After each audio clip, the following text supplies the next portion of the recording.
Naniniwala si Vanessa Villanueva na maaari niyang sirain ang karera ng isang waiter matapos siyang kontrahin ng mga ito sa harap ng kanyang mga bisita. Ang hindi niya akalain ay ang lalaking ito na nakauniporme ay ang may-ari ng restaurant at ang taong balak niyang pumirma sa pinakamahalagang kontrata ng kanyang kumpanya. Maagang dumating si Miguel Delen sa Casa Nativa, isang restaurant na nagsimula sa ilang mesa at muling magbubukas ng gabing iyon pagkatapos ng malaking pagsasaayos. Bago pa handa ang bulwagan, may nabasag na tubo malapit sa bodega. Ang mga kahon ay naipit sa pasilyo, bahagi ng koponan ang kailangang tumulong sa pagkukumpuni at si Carlos Santos, na inupahan wala pang 2 linggo ang nakalipas, ang tanging waiter na magagamit upang ayusin ang mga mesa. Hinubad ni Miguel ang kanyang jacket at isinuot ang isa sa mga bagong uniforme. Ngayon ay babalik ako sa aking unang trabaho, sabi niya.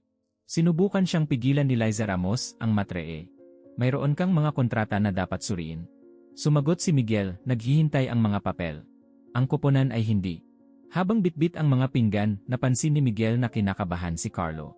Ipinakita niya sa binata kung paano balansihin ang tray at ipinaliwanag, itrato ang lahat ng may kagandahang loob, ngunit huwag ipagkamali ang kagandahang loob sa pagtanggap ng kahihiyan. Tanong ni Carlo, paano kung pagbabantaan ng kliyente ang trabaho ko? Sumagot si Miguel, walang customer ang makakabili ng iyong dignidad. Hindi alam ni Carlo na ang lalaking nakauniporme ang may-ari. Karamihan sa koponan ay kilala si Miguel, ngunit ang binata ay nagsimulang magtrabaho sa panahon ng pagsasaayos at naniniwala na siya ay isang bihasang waiter na tinawag upang tumulong sa muling pagbubukas. Maya-maya, nakatanggap si Liza ng hindi inaasahang tawag. Dumating si Vanessa Villanueva kasama ang 4 na kinatawan ng isang kumpanya na interesadong kumuha ng Casa Nativa para sa iba't ibang mga kaganapan. Ang pagbisita ay naka-schedule para sa susunod na gabi, kung kailan handa na ang lahat.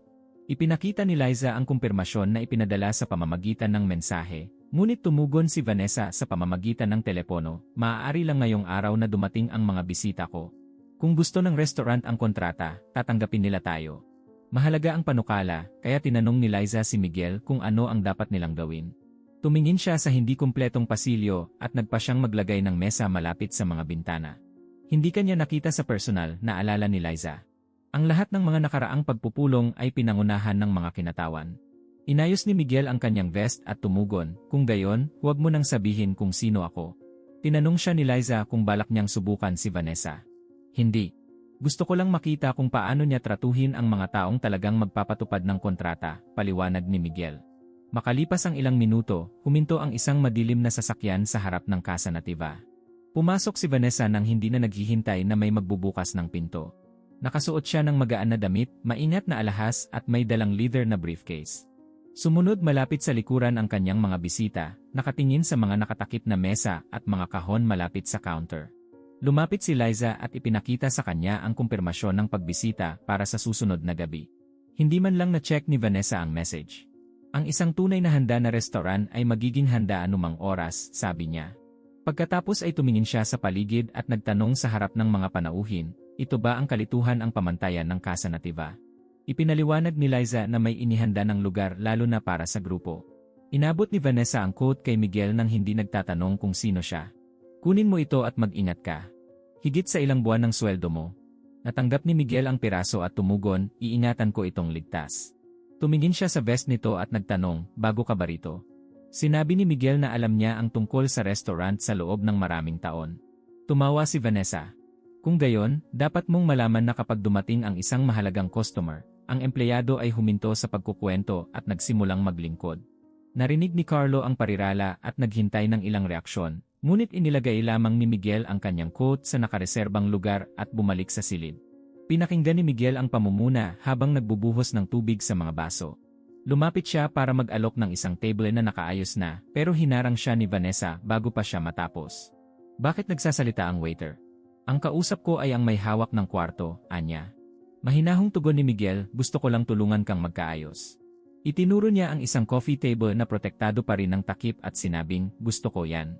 Ipinaliwanag ni Liza na hindi libre ang lugar dahil kagagaling lang sa sahig. Tumingin muli si Vanessa kay Miguel at nag-utos, kung gayon, alisin mo ang iyong proteksyon. Ang iyong obligasyon ay lutasin ang mga paghihirap, hindi ulitin ang mga ito. Para hindi makaalis ang mga bisita, naglagay si Miguel ng isa pang mesa malapit sa mga bintana at dinala ang mga inumin. Sinubukan ni Vanessa ang tubig at mumisi. Ang init. Hinawakan ni Miguel ang bote at tumugon, sa ref po ito, ginang, pero maaari ko po kayong dalhan ng isa pa.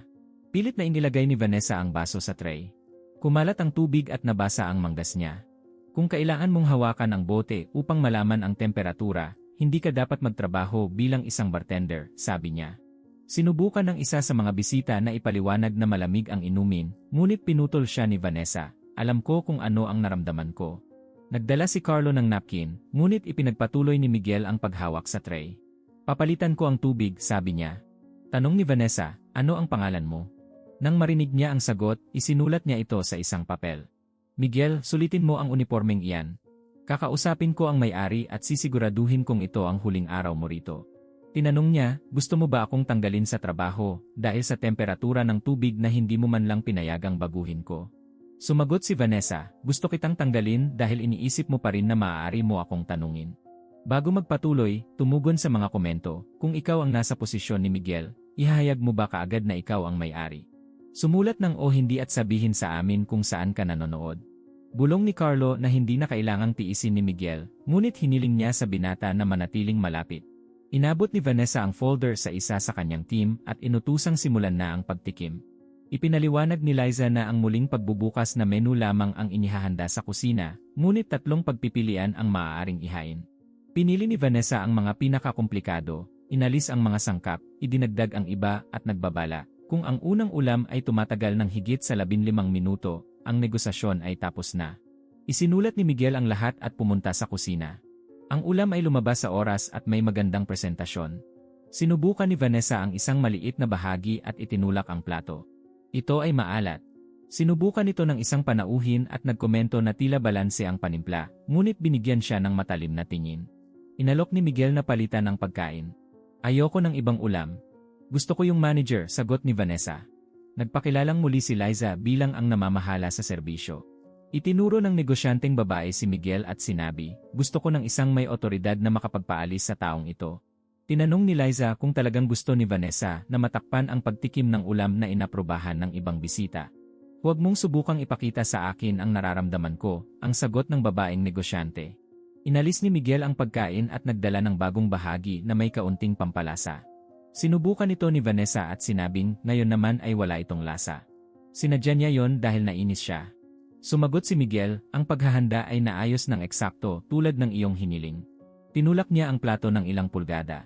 Kailangan mo bang laging may huling salita? Sabi ni Miguel, hindi. Kailangan ko lamang linawin ang nangyari.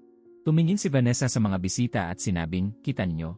Mas gusto niyang makipagtalo kaysa maglingkod. Ano ang desisyon na nagbigay katwiran sa pagpapaalis? Tanong ni Miguel. Binanggit ni Vanessa ang tubig, ang plato, at ang paraan ng pang-aasar nito sa kanya. Naalala ni Miguel na ang pagbisita ay naganap isang araw ng mas maaga kaysa sa plano at lahat ng mga kahilingan ay dinaluhan. Sumandal siya sa kanyang upuan at sumagot, ang mga importanteng kliyente ay hindi nagbabayad para makinig sa mga paliwanag. Sinabi ni Miguel, bayaran mo ang pagkain at serbisyo. Hindi mo binabayaran ang karapatang hiyain ang mga nagtatrabaho. Ngumiti ng walang katatawanan si Vanessa. Ulitin mo ba yan bukas kapag naghanap ka ng trabaho?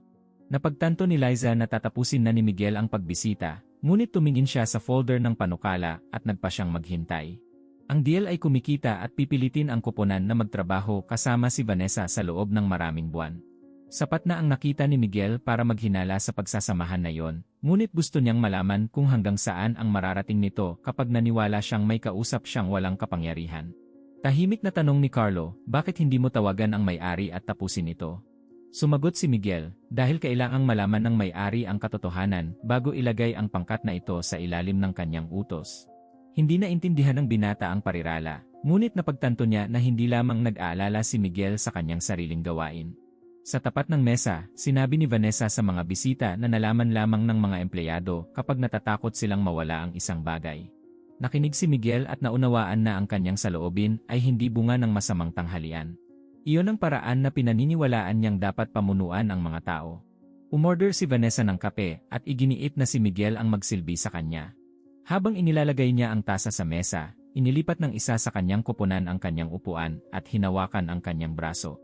Ilang patak ang nahulog sa platito. Humingi ng tawad si Miguel at sinubukang palitan ang tasa, ngunit hinawakan ni Vanessa ang platito. Hayaan mo na. Gusto kong makita ng mga bisita ko ang antas ng serbisyo. Sinabi ni Carlo na tamaan ng upuan ang braso niya. Nakita ko. Sumagot si Vanessa, walang nagtanong sa katulong para sa kanyang opinyon.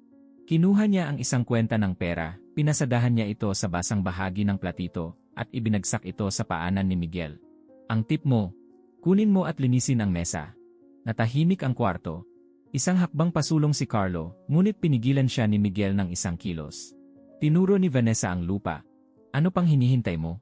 Ang mapagmataas na waiter ay waiter pa rin. Yumuko si Miguel, kinuha ang note at inilagay muli sa mesa. Nahulog mo ito, sabi niya. Sagot ni Vanessa, hindi ko itinapon. Ibinato ko sayo. Sabi ni Miguel, kung ganoon, itago mo. Hindi ipinagbibili ang respeto ko. Habang nakasandal, naalala ni Miguel noong nagtrabaho siya bilang waiter bago siya nakabili ng kanyang unang bahagi sa restaurant.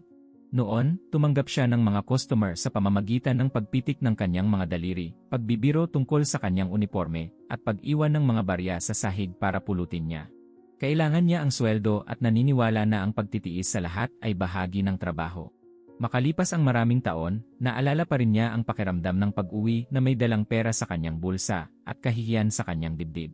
Kaya naman hindi niya ibinunyag kung sino ang may-ari. Kung gagamitin niya ang kanyang posisyon para takasan ang kahihiyang iyon, matututo na lang si Vanessa na igalang ang mga may-ari. Nais malaman ni Miguel kung makikilala niya ang halaga ng lalaking pinaniniwalaan niyang walang kapangyarihan. Lumapit si Carlo at nagsalita sa mahinang boses, bakit mo kinuha ang note? Sumagot si Miguel, dahil ang pagyuko ay hindi nagpapaliit sa akin. Kung ano ang nagpapaliit sa isang tao ay kailangang itapon ang isa pang tao upang makaramdam ng malaki. Narinig ni Vanessa ang huling pangungusap at inihampas ang kamay sa mesa. Tama na ang pangangaral. Naghahain ka ng pagkain. Hindi ka kinuha para mag-isip. Hinawakan ni Miguel ang kanyang tingin. Ang bawat empleyado ay kinuha na may trabaho. Walang sinuman ang kinuha ng walang karapatang mag-isip. Nagdulot ng awkward na katahimikan ang tugon nito. 2 bisita ang nag-iwas ng tingin kay Vanessa. Sinusubukang mabawi ang kontrol, sinabi niya, isinasaalang-alang ko ang isang kontrata na maaaring magpapanatili sa lugar na ito sa loob ng 1 taon. Ang sinumang matalinong may-ari ay pahalagahan ang aking kahilingan. Pagkatapos ay inutusan niya si Liza na tawagan ang may-ari.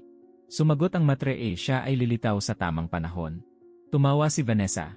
Siguro nagtatago siya kasi alam niyang hindi handang harapin ako ng restaurant na ito. Maingat na inihayag ni Liza na tapos na ang pag-aayos. Nagpasya si Miguel na ihain ang huling dessert at tapusin ang pagbisita. Tinignan ni Vanessa ang plato at inilabas ang kanyang cellphone.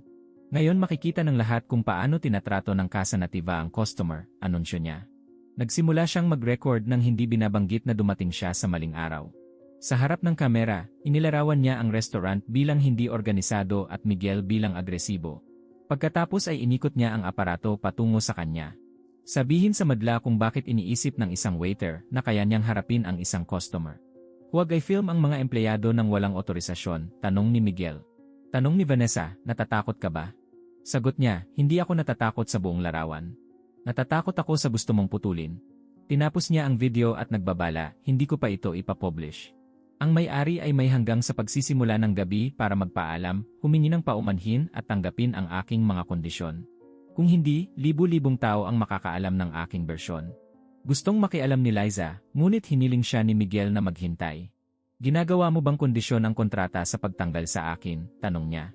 Sumagot si Vanessa, hindi ako nakikipagnegosyo sa isang kumpanya na hindi makakapili sa pagitan ng isang mahalagang customer at isang mapapalitang waiter. Tumingin si Miguel kay Carlo at nakita niya ang takot na naging dahilan upang tanggapin ng maraming empleyado ang pang-aabuso sa katahimikan. Ipapasa ko ang bawat salita sa may-ari, sagot niya. Napangiti si Vanessa. Mabuti. Sabihin mo rin na hindi ako papayag na makita ka dito pagbalik ko. Humingi ng papel si Vanessa kay Liza at isinulat niya ang 3 kahilingan, ang pagpapaalis kay Miguel, paghingi ng tawad sa publiko at diskwento sa lahat ng kaganapan. Itinulak niya ang papel sa kanya at nag-utos, ibigay mo sa may-ari. Baka ito na ang huling trabaho mo rito. Binasa ni Miguel nang hindi nagbabago ang kanyang ekspresyon. Paano kung tumanggi siya? Sumagot siya, pagkatapos ay ipapakita ko sa aking mga tagasunod na pinoprotektahan ng lugar na ito ang mga bastos na empleyado. Tinanong ni Carlo kung paano naging demanda ang reklamo tungkol sa tubig para sirain ang trabaho ng isang tao. Sumagot si Vanessa, ganito mo tinuturuan ang isang koponan na huwag ulitin ang mga pagkakamali. Tinupi ni Miguel ang sheet at maingat na inilagay. Magiging pagsubok din iyon sa pulong. Mukhang nasiyahan si Vanessa. Hiniling niya sa departamento na suriin ang panukala, ngunit walang mahanap ito. Naghanap sila sa paligid ng mesa, sa mga upuan at malapit sa counter.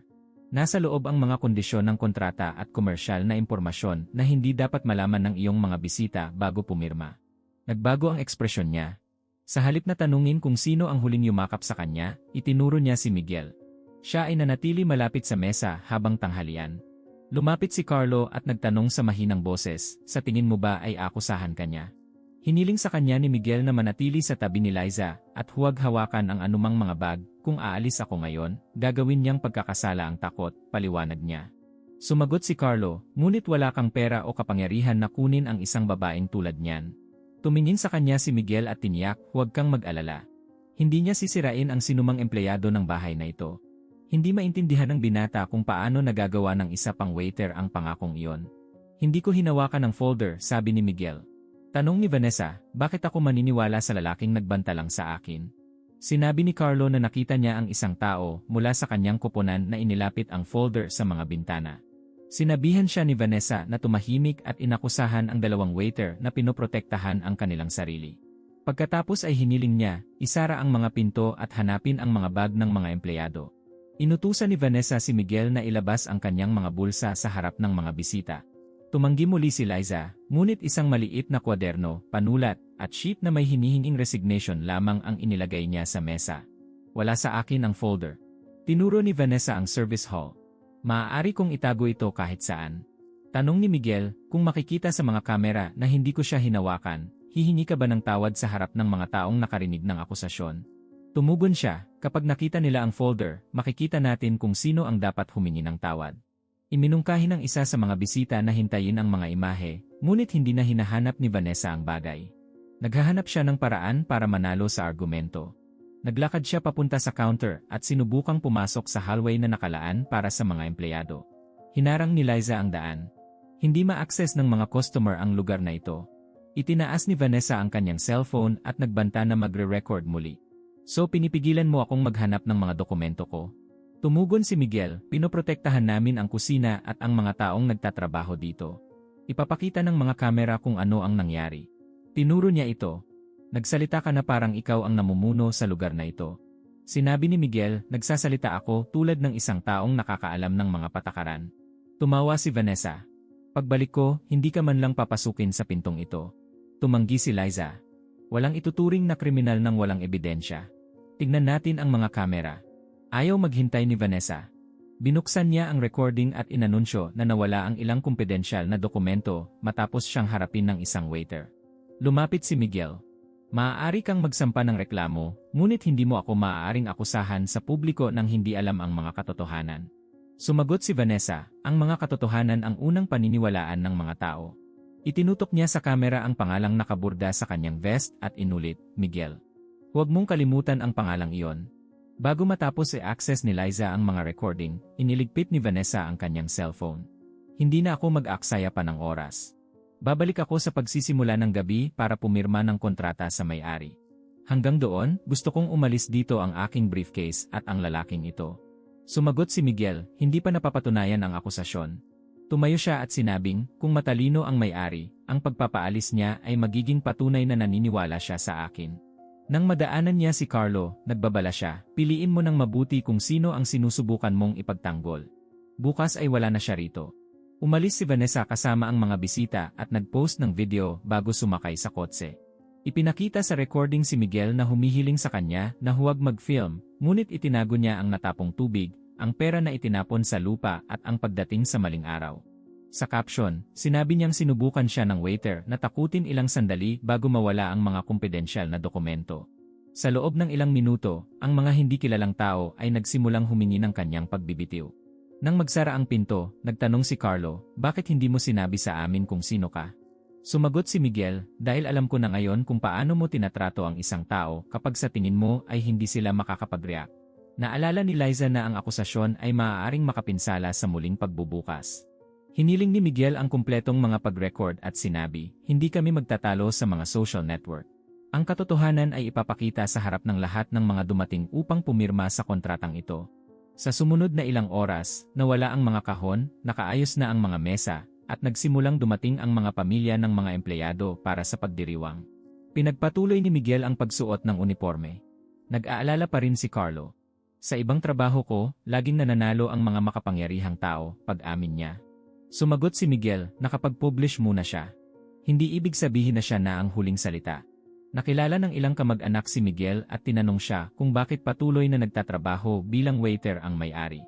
Hiniling niya na walang magkomento sa kanyang pagkakakilanlan bago ang pulong. Ayaw niyang set up siya, pero hindi rin siya papayag na baguhin ni Vanessa ang ugali nito dahil lang sa alam nito kung sino ito. Habang nagsisilbi siya sa team, nakita niya ang mga komentong natambak sa kanyang telepono. Tinawag siyang magnanakaw at agresor ng mga taong hindi pa nakapasok sa Casa Nativa. Humingi ng pahintulot si Carlo na tumugon na ang lahat ay kasinungalingan. Tumanggi si Miguel. Kung mag-aaway kami ngayon, sasabihin niya na may tinatago kami. Una, ipinapakita namin ang totoo. Pagkatapos ay hinahayaan namin ang bawat tao na magdesisyon. Kahit na sinusubukang panatilihing normal ang selebrasyon, napagtanto ni Miguel na ang mga komento ay nakakaapekto sa koponan. Ang ilan ay nangangamba na ang muling pagbubukas ay masira ng mga akusasyon. Ang iba ay nagtanong kung dapat nilang kanselahin ang hapunan at isara ang kanilang mga pinto. Tinipon ni Miguel ang lahat sa loob ng ilang minuto at sinabing walang gagamiting panangga dito. Kung hindi maganda ang pagtatapos ng pulong, pananagutan ko iyon. Sumagot si Liza, ang nagsinungaling ay may pananagutan sa video. Si Carlo, hindi pa rin sigurado, ay nagtanong kung dapat magpakita ang may-ari bago lumaki ang pinsala. Tumingin sa kanya si Miguel at sinabi, magpapakita siya ngayon. At maririnig niya ang lahat ng nakita mo. Naniniwala pa rin si Carlo na may kausap si Miguel. Ilang sandali bago ang pulong, nakita ni Liza ang ebidensya. Ipinakita ng mga kamera ang isang tao sa team ni Vanessa na naglalagay ng briefcase sa isang gear bag upang ilayo ito sa tubig. Ang bag ay nadala sa kotse nang hindi sinasadya. Pinaghiwalay din ni Liza ang mga larawan ng maagang pagdating, ang pera sa lupa at ang akusasyon.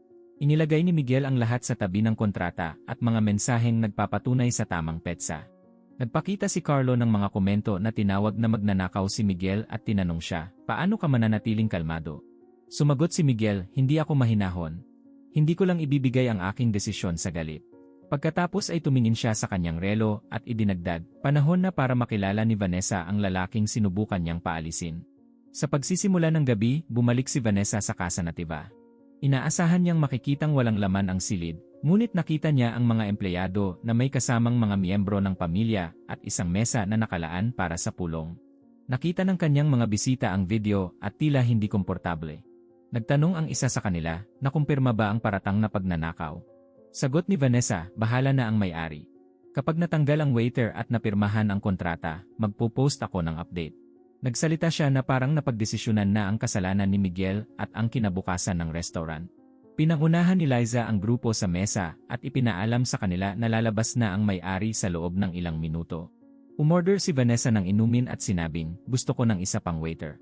Hindi ako tumatanggap ng taong hindi ko pinagkakatiwalaan na nagsilbi sa akin. Sumagot si Liza, lahat ng empleyado ng Casa Nativa ay mapagkakatiwalaan. Tumawa ang babaeng negosyante. Mawawala ang katapatan na yon kapag alam ng may-ari kung gaano karaming pera ang nasa panganib. Nakinig si Carlo sa usapan malapit sa counter at niyakap ang tray sa kanyang dibdib. Si Miguel, sa pasilyo, ay inayos ang parehong vest na sinubukang gawing sa isang simbolo ng kababaan. Sa sandaling ito, nakabukas ang mga ilaw sa maliit na espasyo para sa pagganap. Lumabas si Miguel na nakasuot pa rin ng uniforme ng waiter at may dalang simpleng briefcase. Nawalan ng pasensya si Vanessa. Bakit nandito ka pa? Tawagan mo ang may-ari, utos niya. Naglakad si Miguel sa ulo ng mesa, inilagay ang folder sa harap niya at hinila ang upuan palapit. Hindi na kailangang maghintay pa. Ang may-ari ay nasa harap mo, sabi niya. Tiningnan siya ni Vanessa ng ilang segundo at nagsimulang tumawa. Sobra na ang biro na ito.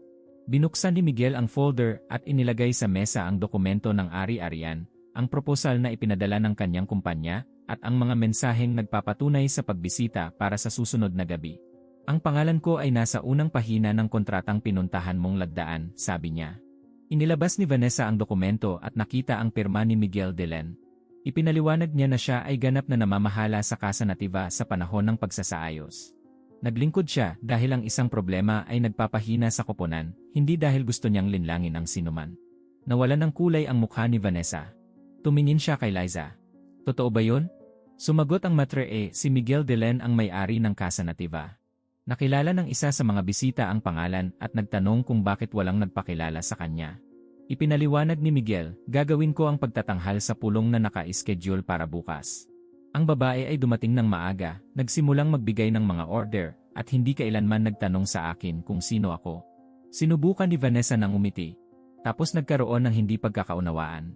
Sumagot si Miguel, hindi. Naintindihan mo talaga ang nakita mo. Isang uniforme. At nagpasya kang nagbigay sa iyo ng karapatang tratuhin ako na parang walang kwenta. Sinubukan ni Vanessa na ibalik ang kanyang postura. Sinusubukan ko ang kalidad ng serbisyo. Ang mga demanding na customer ay tumutulong sa mga kumpanya na lumago. Tanong ni Miguel, ang pagbuhos ng tubig, pagbato ng pera sa aking paanan, at pagbibintang sa akin ng pagnanakaw ay bahagi ng anong patunay. Siya ay tumugon na siya ay nasa ilalim ng presyon at nagpahayag ng kanyang sarili ng hindi maganda. Malinaw na ipinahayag mo ang iyong sarili noong akala mo waiter lang ako, sabi ni Miguel. Pagkatapos, hiniling niya kay Liza na ipakita sa kanya ang mga imahe. Ipinakita sa recording ang maagang pagdating, natapon ang tubig sa tray, ang nota na ibinato sa paanan ni Miguel at ang banta ng pagpapaalis.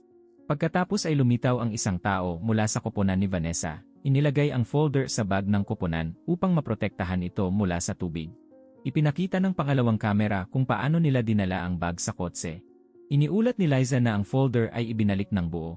Walang pag-edit o komento. Nang matapos ang video ay buo na ang katahimikan, kaya hindi na itago ni Vanessa ang tunog ng kanyang paghinga. Tatanggalin ko ang post at ipaliwanag ang error pagkatapos pumirma, pangako ni Vanessa. Isinara ni Miguel ang proposal at ibinalik ito. Walang pirmahan. Nagtataka siyang tumingin sa mga bisita. Nagpatuloy si Miguel, hindi tatanggap ng kontrata ang Casa Nativa na naglalagay sa mga empleyado nito sa ilalim ng utos ng isang taong itinuturing silang mapapalitan. Hindi ka nagsisi ng pinahiya mo ako. Nag-alala ka noong natuklasan mong maaari kong tanggihan ang iyong pera. Hinayaan mong sirain ng pride ang isang magandang pagkakataon, tugon ni Vanessa. Sinabi ni Miguel, kayabangan ang humingi ng respeto dahil may-ari ako. Kabaligtaran ang sinasabi ko.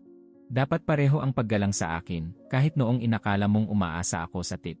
Ibinaba ni Carlo ang kanyang mga mata, kumilos. Sa kauna-unahang pagkakataon ay naunawaan niya kung bakit tiniis ni Miguel ang kahihiyan nang hindi agad inihayag ang katotohanan. Kinuha ng isa sa mga bisita ang kopya ng kasunduan niya sa kumpanya ni Vanessa mula sa mesa. Kinuha ko siya dahil naniwala ako sa kakayahan niyang mamuno. Matapos ang nakita ko, kailangan kong pag-isipang muli ang pakikipagtulungan namin. Ang iba naman ay nagsabing sususpindihin din nila ang negosasyon. Sinubukan ni Vanessa na makipagtalo, sasayangin mo ba ang mga buwan ng trabaho para sa ilang masamang minuto? Walang tumugon. Sa unang pagkakataon sa araw na yon, hindi sapat ang kanyang posisyon para kontrolin ang silid. Naghanap siya ng suporta sa bawat mukha, ngunit hindi komportable ang nakita niya. Naniwala ka rin sa akin noong nakita mo ang video, sabi niya. Sumagot ang isa sa mga panauhin, naniniwala kami dahil nakita lang namin ang sipi na ipinasya mong ipakita. Sinabi ni Vanessa na kahit sino ay maaaring magkamali sa ilalim ng presyon. Pumayag naman si Miguel. Ang isang maalat na ulam ay magiging isang pagkakamali. Isang nakakalito na petsa din ang babae ay gumawa ng isang bagong desisyon sa bawat pagkakataon. Siya ay nagpahiya, nagbanta, nag-akusa at pagkatapos ay pinutol ang mga imahe upang magmukhang isang biktima. Tiningnan ni Vanessa ang proposal. Wala nang paliwanag na kayang gawing aksidente ang sequence na yon. Hiniling ni Miguel sa mga bisita na huwag i-publish ang mga larawan. Ayokong gawin itong palabas. Gagamitin ko lang ang recording kung magpapatuloy ang akusasyon. Tapos tumingin siya kay Vanessa. Tanggalin ang video, mag-post ng pagwawasto at aminin na ang folder ay kinuha ng iyong sariling koponan. Tinanong niya, kung gagawin ko ito, isasaalang-alang mo ba ang kontrata? Sumagot si Miguel, ang pagwawasto ng kasinungalingan ay hindi isang pabor o isang bargaining chip. Ito ay isang obligasyon. Sinubukan pa ni Vanessa na gamitin ang halaga ng mga pangyayari. Alam mo ba kung magkano ang mawawala sa iyo sa buong taon? Sumagot si Miguel, kung tatanggapin ko, tuturuan ko ang lahat dito na ang paggalang ay nagtatapos kapag may nag-aalok ng sapat na pera. Iyon ang kawalan na hindi ko na mababawi. Kinuha ni Vanessa ang mga dokumento at umalis ng walang kumpiyansa na ipinakita niya nang dumating siya. Magkahiwalay na umalis ang mga bisita nila. Nang magsara ang pinto, nagtanong si Carlo, tumanggi ka ba sa lahat dahil sa ginawa niya sa isang waiter? Sumagot si Miguel, tumanggi ako dahil maaaring ikaw ang waiter. Nang gabi ring iyon, tinanggal ni Vanessa ang post, ngunit naglabas ng hindi malinaw na pagwawasto, na tinawag itong lahat ng hindi pagkakaunawaan. Nagpadala ng isang mensahe si Miguel, magsabi ka man ng totoo o publish namin ang buong recording. Ilang sandali pa ay nagsulat ulit siya. Inamin niya na siya ay dumating sa maling araw, naghagis ng pera sa paanan ni Miguel, inakusahan siya ng walang ebidensya, at natuklasan na ang portfolyo ay kinuha mismo ng koponan. Hiniling niya na walang umatake sa restaurant o sa mga empleyado nito. Binawasan ng pagwawasto ang mga komento, ngunit hindi napigilan ang mga kahihinatnan. Sinuspin din ng mga bisita ang kanilang mga kontrata sa kumpanya ni Vanessa. Nagsimulang sabihin ng mga dating kasamahan na sila rin ay pinahiya niya. Sa unang pagkakataon, nabigo ang isang mahusay na ginawang publikasyon na kontrolin ang kwento. Sa loob ng 3 araw, sinubukan ni Vanessa na magsulat ng mga katwiran tungkol sa pressure, pagkalugi, at takot sa pagkabigo. Sa bawat kaso, tila siya pa rin ang biktima. Pagkatapos ay pinanood niya ang buong recording. Pinanood niya si Miguel na nag-aalok ng mga solusyon, kinuha ang tala sa sahig, at maging magalang habang sinusubukan niyang sirain siya. Makalipas ang 3 araw, nag-isang bumalik si Vanessa sa Casa Nativa. Opisyal nang binuksan ang restaurant at puno na ang lahat ng mesa. Naghintay siya malapit sa pasukan at hiniling na makausap si Miguel. Tinanong ni Liza ang may-ari kung gusto niya itong tanggapin. Tumingin siya kay Carlo at tumugon, ang pag-uusap ay sa harap ng mga nakasaksi ng lahat. Nagkita ang tatlo sa magkahiwalay na mesa, walang bisita, kamera o kontrata. Nagsimula si Vanessa sa pagsasabing, nawalan ako ng mahahalagang kliyente dahil sa araw na yon. Pinutol siya ni Miguel. Ito ay isang kahihinatnan, hindi isang paghingi ng tawad. Huminga siya ng malalim at nagsimula ulit.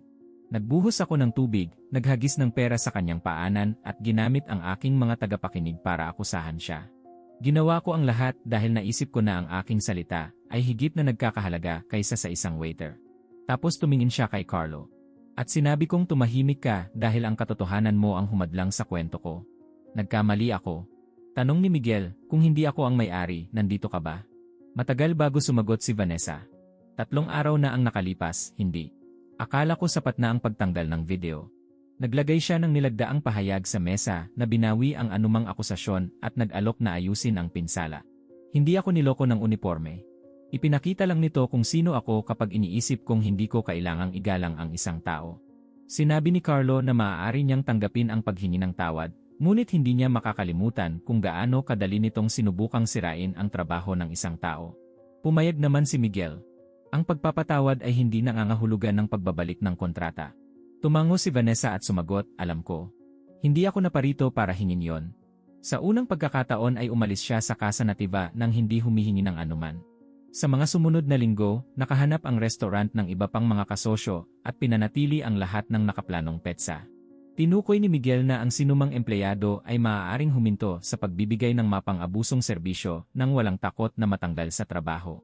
Pag-anunsyo ng desisyon, tumingin siya kay Carlo at sinabing, karapat-dapat igalang ang kliyente. Gayon din ang empleyado. Sumagot ang binata, ngayon alam ko na ito ay maaaring totoo. Hindi nabawi ni Vanessa ang mga nawalang kontrata. Tinipon niya ang kanyang koponan, inamin na nalilito niya ang takot sa otoridad, at nakarinig ng mga ulat na ikinahihiya niya. Ang ilang mga tao ay nagpasya na umalis. Ang iba ay nanatili upang makita kung ang kanilang pagbabago ay tatagal ng mas matagal kaysa sa isang krisis. Naunawaan niya na hindi binubura ng pagsisisi ang mga kahihinatnan at walang sinuman ang obligadong magtiwalang muli sa kanya. Makalipas ang ilang buwan, bumalik si Vanessa bilang regular na customer. Gumawa siya ng reserbasyon sa tamang petsa, naghintay para sa kanyang mesa, at magalang na tratuhin ang bawat empleyado. Si Miguel ay nakasuot ng parehong dark green na vest at tumutulong sa silid-aralan. Nang makita siya, hindi siya nagpakita ng pagtataka. Sinabi lamang niya, magandang gabi, Miguel. Sumagot siya, magandang gabi, Vanessa. Walang mga espesyal na pagtrato, talumpati o bagong pangako. Sa pagtatapos ng pagkain, binayaran niya ang bill at iniwan ang tip sa mesa. Ibinigay ni Carlo ang halaga kay Miguel na nagtanong, bakit mo ako binibigyan nito? Napangiti ang binata. Dahil ngayon naintindihan niya na ang tip ay iniaalok. Hindi ito itinapon sa lupa. Pinagsama ni Miguel ang pera sa iba pang mga tip ng koponan. Ang tunay na tagumpay ay hindi ang makitang napahiya si Vanessa. Ngunit alam na walang sinuman ang kailangang magpakababa para mapanatili ang kanilang trabaho sa loob ng restaurant na yon. Maraming salamat sa pagdating mo hanggang dito. Kung naantig ka sa kwentong ito, mag-iwan ng like at mag-subscribe sa channel. Isulat sa mga komento kung maaari kang manatiling kalmado tulad ni Miguel sa harap ng kahihiyang iyon. Sabihin din sa amin kung saan ka nanonood at ibahagi ang kwentong ito sa isang taong naniniwala pa rin sa halaga ng paggalang at dignidad sa anumang trabaho.